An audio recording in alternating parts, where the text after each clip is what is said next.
Today we're going to address these comments that Judy Christopher put on my video, Crash Course in Scriptwriting.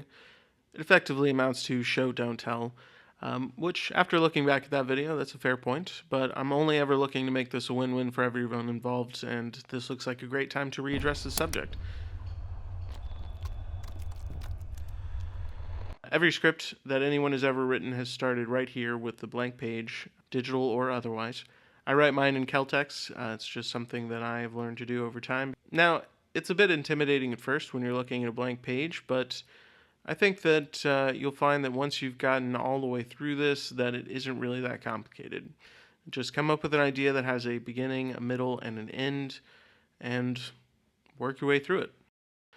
The average scene is only 3 to 5 pages, and just because you write it doesn't mean that you're stuck with whatever that is forever.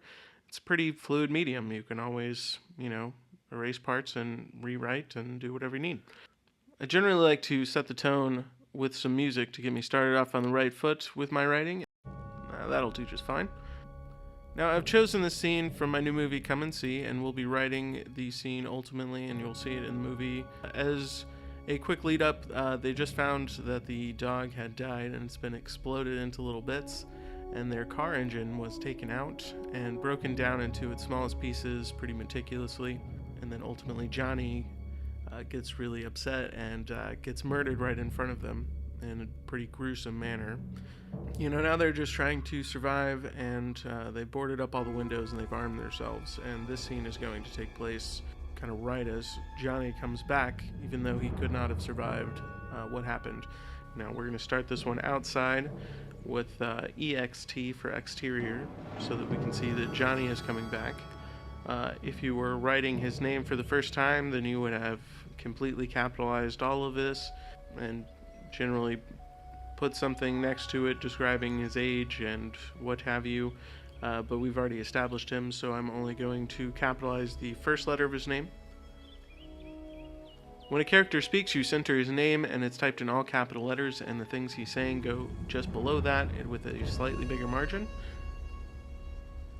When you change locations or you go inside, INT for interior, from the outside, then you must also have a scene heading there. When a character is on set but not visible, you should see an OS marker, or off screen, to establish that.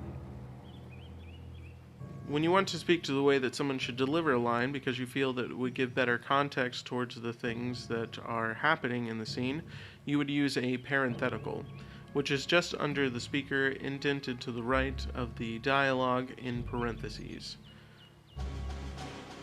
It is also helpful to break major action into their own lines to give you better ability to see what exactly is taking place and when.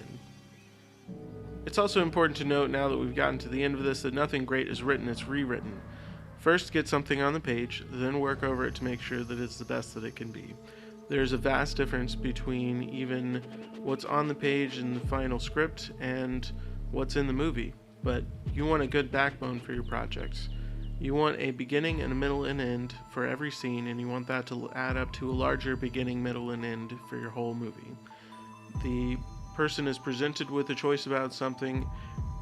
There's a bit about the feeling that they have about that choice that's taking place, and then there are the consequences of that choice, and we're left with something different, and the people are changed from when they were at the beginning of the scene.